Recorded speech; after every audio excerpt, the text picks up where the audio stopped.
पर इसकी एक बात 700 बताइए अतुल कंपनियां लोंढी जी, एक दिन में सुनिए, थोड़ी खड़ी हो गई अटानी। 80 के दशक से व्यापार कर रही है, तब तो आप ही की सरकारें हुआ करती थी ना। अरे भैया ऐसा है ना, सुनिए ना, तो यही तो 2014 के बाद और विशेषकर 2019 से 2022 तक 3 साल में इनका भाई वैल्यूएशन 3000% से 2004 बढ़ा से है। बात सुनिए 2014 तक आप लोगों ने भी तो बड़े बड़े कॉन्ट्रैक्ट दिए डॉक्टर मनमोहन सिंह की सरकार ने अडानी भैया, को, दिए या नहीं दिए भैया बता दीजिए। भैया सुनिए ना, आप बिंद्रा को इतना अच्छे से उनका भाषण सुन रहे थे, थोड़ी सी हमारी सच्चाई तो सुन लो। बोलिए ना, आप मैं तो बताइए आपको मुझे, पूरा मौका दे रहा हूं। 36,000 करोड़ की कंपनी जाके 15 लाख करोड़ के ऊपर 3 साल में बन जाती है, तो उसका कोई तो जवाबदेही होगी ना। अब बात सुने ना, 7 लिस्टेड कंपनीज, 600 सब्सिडरीज और बहुत सारी शेल कंपनीज जो बनती है मॉरिशस में और केमन आइलैंड में, और ये टैक्स हेवंस में इनकी कंपनी रजिस्टर होती है। इतना बड़ा आदमी इतना पैसा कमाता है, लेकिन टैक्स पेयर के पहले 10 में नहीं है, हिंदुस्तान को टैक्स देने में पहले 10 में नहीं है।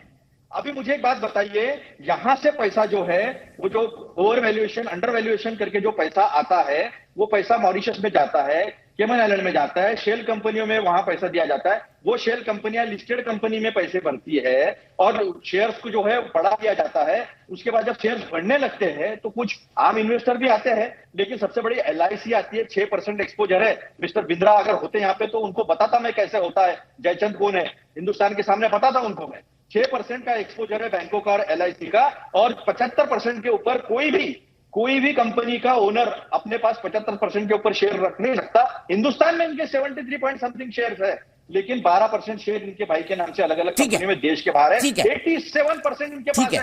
पूरा का पूरा घपला जो है उसकी चर्चा JPC के सामने, या जो जज है सुप्रीम कोर्ट के चीफ जस्टिस, उनके सामने इंक्वायरी लगाई है, सारा दूध का दूध सामने आ जाएगा।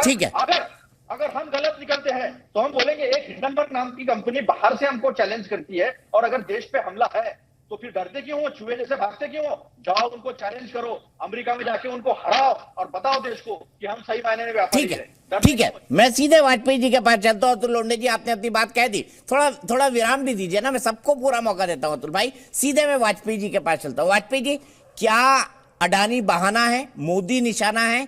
क्योंकि विपक्ष कोशिश भी करेगा कि चुनाव उसको लड़ना है, इसलिए प्रधानमंत्री की इमेज को भ्रष्टाचार के आधार पर जो है निशाना बनाया जाए।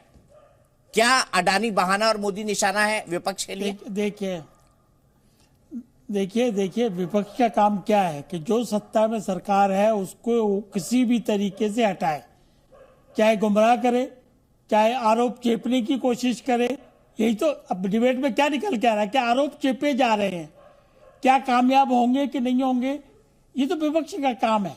लेकिन दूसरी बात, सभी विद्वान पैनलिस्ट बैठे हैं, घनश्याम तिवारी बैठे हैं, हिंडनबर्ग की रिपोर्ट मैंने भी पढ़ी है, क्या उसमें सरकार के खिलाफ कोई एलिगेशन है? तो जवाब आएगा बिल्कुल नहीं है। सरकार के खिलाफ कोई एलिगेशन नहीं है, LIC के खिलाफ कोई एलिगेशन नहीं है, SBI के खिलाफ कोई एलिगेशन नहीं है। अडानी की कंपनियों के खिलाफ तो हो सकता है, और अडानी की कंपनियों की जांच सेबी ने भी शुरू कर दी है, RBI भी एक्टिव है, बाकी LIC भी एक्टिव है, सब लोग एक्टिव है। तो बीजेपी का प्रवक्ता क्यों आएगा, या सरकार इस मसले पे क्यों जवाब देगी? सरकार तो रेगुलेट ही नहीं करती ना शेयर मार्केट। शेयर मार्केट में आप अपनी मर्जी से पैसा लगाते हो, पूरा स्टडी करते हो, उसके बाद आपको घाटा भी होता है, फायदा भी होता है। और ये नॉशनल लॉस जो है उसकी बात हो रही है, एक्चुअल लॉस की बात नहीं हो रही। अब ये क्यों गुमराह कर रहे हैं, उसका जवाब बड़ा सीधा सा है।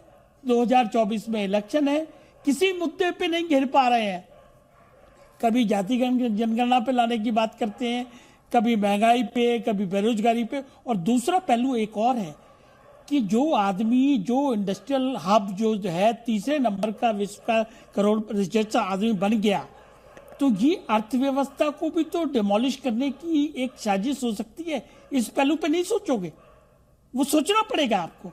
देखिए, चुनाव अपनी जगह है, लेकिन देश पहले है। और देश की अगर अर्थव्यवस्था की तरक्की हो रही है तो वो कौन, किसकी वजह से होती है? यही जो कॉर्पोरेट हाउसेज है, इंडस्ट्रियल हाउसेज है, चाहे टाटा है, चाहे बिरला है, चाहे अडानी। अडानी को माफ करना, ये लोंढे साहब अभी बात कर रहे थे, 17,000 करोड़ का लोन इन्होंने 2011 तक में दिया था उसको। सारी असेट्स बेस्ड कंपनियां हैं, सारे सिक्योर्ड लोन हैं, सारे कोलेटरल बेस हैं, मतलब किस तरह की गुमराह करने की कोशिश करी जा रहे हैं। जेपीसी करा लो, जेपीसी ठीक करा है, लो। मैं घनश्याम अभी तिवारी जी अनिल के पास लौंडे- चलता हूँ। लौंडे साहब टीवी पे दे रहे हो। उनके सवाल का माकूल जवाब दिया वाजपेयी जी आपने कि भाई इस पूरे मामले में जो है क्या आरती जी, इसके तुरंत बाद मैं आपके पास आऊंगा, माफ कीजिएगा बहुत लेट हो गया आपके पास आने में, लेकिन तिवारी जी मैं आपसे जानना चाहता हूं भाई बीजेपी का प्रवक्ता क्यों है? वाजपेयी जी का ये कहना है सरकार ने तो किया नहीं, हिडनबर्ग ने सरकार पर तो आरोप लगाया नहीं, उसने अडानी की कंपनियों पर आरोप लगाया, तो सरकार क्यों जवाब दे? मैं आपके दर्शकों, बीजेपी के फरार प्रवक्ताओं, सांसदों, मंत्रियों और महामूर्ख जयचंद जैसे गाली गलौज करने वाले दलालों से कहना चाहता हूं कि देखिए बहुत साधारण सी बात है। ये मान लीजिए कि ये हिंडनबर्ग की रिपोर्ट जो है वो फर्जी है, चलिए मान लेते हैं। अदानी समूह को 36,000 करोड़ उसमें LIC ने लगाए हैं, ऐसी एक कंपनी बताइए जिसमें लगाए हो। SBI ने 25,000 करोड़ का ऋण दिया है, एक कंपनी बताइए जिसमें दिया हो। तो चलिए इन लोगों ने अच्छे से टटोल करके, हो सकता है कि उन्होंने प्रधानमंत्री जी के साथ अदानी जी की इतनी सारी तस्वीरें हैं जो बिंद्रा जी की नहीं होंगी, भारतीय जनता पार्टी के मंत्रियों की नहीं होंगी, वो सब नहीं देखा होगा, अपनी सोच समझ के दिया होगा, और उसके बाद अदानी जी का शेयर बढ़ने लगता है। ऐसा बढ़ता है कि पिछले साल 2021 में जवाहर सरकार जी ने संसद में कहा था कि एक व्यक्ति जब प्रधानमंत्री ओथ लेने आते हैं 2014 में, उनके साथ आता है, आपने पुरानी बातों का जिक्र किया, उस समय उसकी संपत्ति होती है 47,000 करोड़। ऐसा उसका शेयर बढ़ता है कि उसकी संपत्ति जनवरी 2023 में हो जाती है तकरीबन 10 से 11 लाख करोड़, 47,000 करोड़ से 10 से 11 लाख करोड़। चलिए उसमें मोदी जी का कोई योगदान नहीं है।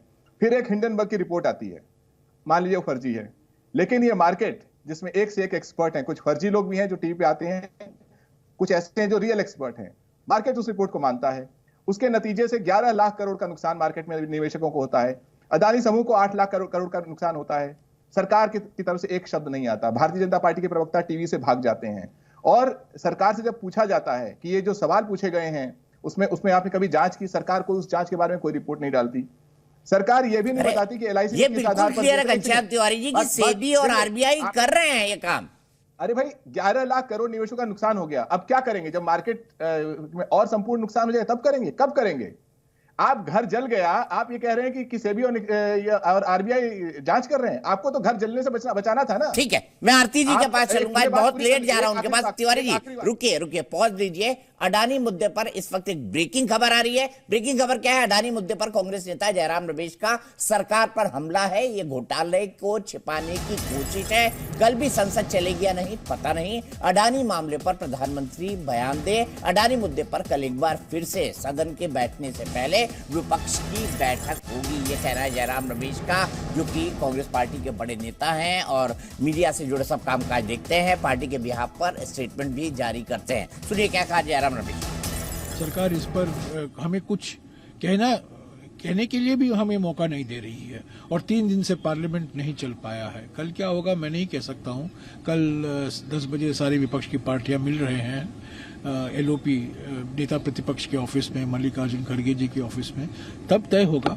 तो प्रधानमंत्री को कुछ कहना चाहिए, और हम चाहते हैं कि इस पर निष्पक्ष JPC की जांच हो। जिस तरीके से LIC और SBI का दुरुपयोग किया गया है, किस तरीके से करोड़ों भारतवासियों की जो सेविंग्स है वो इतने करोड़ों रुपया इस घोटाले में लोगों ने खोया है, और मैं समझता हूँ ये बहुत गंभीर मामला है। ये किसी एक कंपनी से जुड़ा हुआ नहीं है, ये अडानी कंपनी के वजह से कई और कंपनियों पर भी असर हो रहा है।